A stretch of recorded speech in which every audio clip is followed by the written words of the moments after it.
Assalamualaikum warahmatullahi wabarakatuh. Perkenalkan, nama saya Muhammad Fanu Sukmawijaya dari kelas 12 MIPA 2. Di sini saya akan menjelaskan pada konsep dan fenomena kuantum. Jadi di sini ada 4 poin. Yang pertama, konsep foton, efek fotolistrik, efek Compton, dan sinar X. Yang pertama, foton. Dalam bidang fisika, foton didefinisikan sebagai fraksi cahaya yang dihamburkan dalam ruang hampa. Ini adalah partikel dasar yang bertanggung jawab atas sampel kuantum dari fenomena elektromagnetik. Melalui itu semua, bentuk radiasi elektromagnetik tidak hanya cahaya, tetapi juga sinar X, sinar gamma, sinar inframerah, sinar ultraviolet, gelombang mikro, dan gelombang radio foton ditandai dengan tidak memiliki massa. Sifat ini memungkinkan untuk melakukan perjalanan dalam ruang hampa dengan kecepatan konstan. Karakteristik lainnya adalah tidak menimbulkan muatan listrik dan tidak menguap secara spontan dalam ruang hampa. Foton merambat dalam berbagai proses alam, misalnya ketika partikel dengan antipartikelnya dihancurkan, mereka diserap selama proses pembalikan sementara. Di ruang kosong mereka bergerak dengan kecepatan cahaya. Seperti partikel lainnya, foton menunjukkan karakteristik partikel dan gelombang. Kadang-kadang berperilaku sebagai gelombang dalam fenomena tertentu seperti pembiasan lensa, dan di lain berperilaku seperti partikel beberapa dalam kontak dengan materi untuk mentransfer sejumlah energi permanen. Awalnya, Albert Einstein menyebut partikel cahaya ini adalah kuantum cahaya. Kemudian pada tahun 1916 nama ini diubah menjadi foton, sebuah kata asal Yunani yang berarti cahaya. Perubahan ini dilakukan oleh fisikawan Gilbert N. Lewis, dan di lingkungan fisik, foton dilambangkan dengan huruf Yunani gamma. Menurut prototip umum fisika partikel, foton bertanggung jawab untuk menghasilkan semua realistik dan magnet. Dan pada gilirannya mereka adalah produk hukum fisika yang menghadirkan simetri tertentu di semua titik dalam ruang waktu. Yang kedua, efek fotolistrik. Efek fotolistrik adalah pengeluaran elektron dari suatu permukaan, biasanya logam. Ketika permukaan itu dikenai dan menyerap radiasi elektromagnetik, biasanya cahaya tampak dan radiasi ultra ungu yang berada di atas frekuensi ambang tergantung pada jenis permukaan. Istilah lama untuk efek fotolistrik adalah efek Hertz, yang saat ini tidak digunakan lagi. Hertz mengamati dan kemudian menunjukkan bahwa elektroda diterangi dengan sinar ultraviolet menciptakan bunga api listrik lebih mudah. Efek fotolistrik membutuhkan foton dengan energi dari beberapa elektrovolt sampai lebih dari 1 MeV. Unsur yang nomor atomnya tinggi. Studi efek fotolistrik menyebabkan langkah-langkah penting dalam memahami sifat kuantum cahaya. Elektron yang memengaruhi pembentukan konsep dualitas gelombang partikel.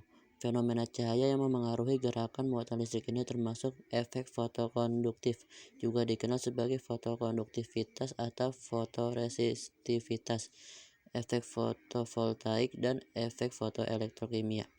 Yang ketiga, Compton. Compton merupakan peristiwa terhamburnya sinar X atau foton saat menumbuk elektron diam menjadi foton berhambur dan elektron. Pada tahun 1932, efek Compton ini diungkapkan oleh ilmuwan yang bernama Compton melalui eksperimennya.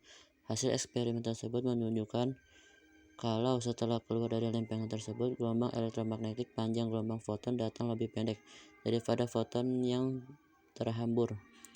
Kejadian tersebut merupakan suatu keanehan di mana seharusnya panjang gelombang datang dan yang terhambur sama.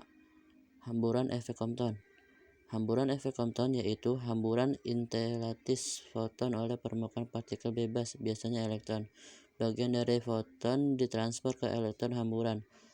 Inverse hamburan Compton juga ada dan terjadi saat dikenakan transfer partikel. Bagian dari energi buat foton. Hamburan Compton merupakan contoh dari hamburan intelastis karena panjang gelombang cahaya yang tersebar berbeda dari radiasi insiden. Tapi, asal efeknya bisa dianggap sebagai tabrakan elastis antara foton dan elektron. Jumlah perubahan dalam panjang gelombang ini disebut pergeseran Compton. Meskipun hamburan Compton nuklir ada, hamburan Compton biasanya mengacu pada interaksi yang melibatkan cuma elektron dari atom. Efek Compton penting karena menunjukkan kalau cahaya nggak bisa dijelaskan murni sebagai fenomena gelombang. Yang keempat, sinar X.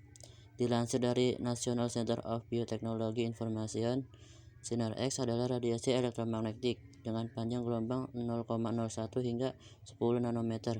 Sinar X memiliki sifat dualisme cahaya sehingga dapat disebut juga sebagai paket foton-foton dari awan elektron suatu atom. Sinar X memiliki energi yang memungkinkannya menembus bagian tubuh manusia kecuali tulang.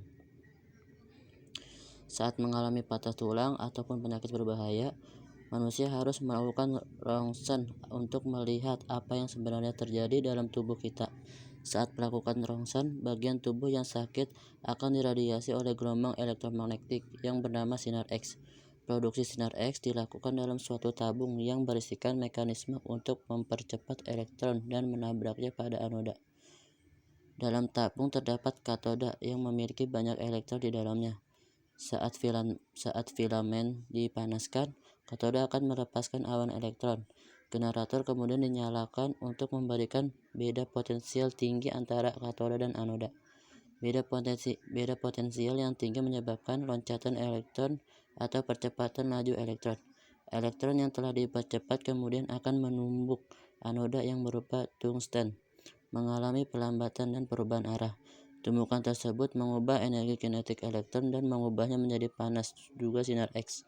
Dalam ruang vakum, kecepatan sinar X dengan kecepatan cahaya yaitu 310,8 meter per second. Manfaat sinar X. Daya tembus sinar X membuatnya digunakan dalam pencitraan berbagai macam benda yang tidak dapat dilihat langsung oleh mata manusia. Contohnya, penggunaan sinar X adalah mengidentifikasi retakan pada struktur bangunan, mengidentifikasi cacat pada suatu benda padat, pengecekan kualitas logam, identifikasi isi tas, paket, dan benda lainnya di bandara ataupun dalam sektor keamanan, serta keperluan medis seperti mengidentifikasi kanker, tumor, penyumbatan pembuluh darah, patah tulang, kerusakan gigi, peradangan sendi, pencitraan organ dalam, dan identifikasi barang asing dalam tubuh. Bahaya sinar X. Walaupun kegunaan sinar X sangatlah banyak, namun sinar X tetaplah radiasi elektromagnetik yang bisa memberikan dampak buruk bagi tubuh. Dilansir dari US Food and Drug Administration, paparan sinar X pada tubuh dapat menyebabkan kulit memerah, rambut rontok, katarak pada mata, bahkan mengembangkan kanker dan tumor dalam jangka waktu panjang. Sehingga penggunaan sinar X harus melalui dosis radiasi yang sesuai dengan tujuan penggunaannya agar manfaat didapat dengan risiko yang minimal. Sekian dari saya, mohon maaf kekurangannya. Terima kasih. Wassalamualaikum warahmatullahi wabarakatuh.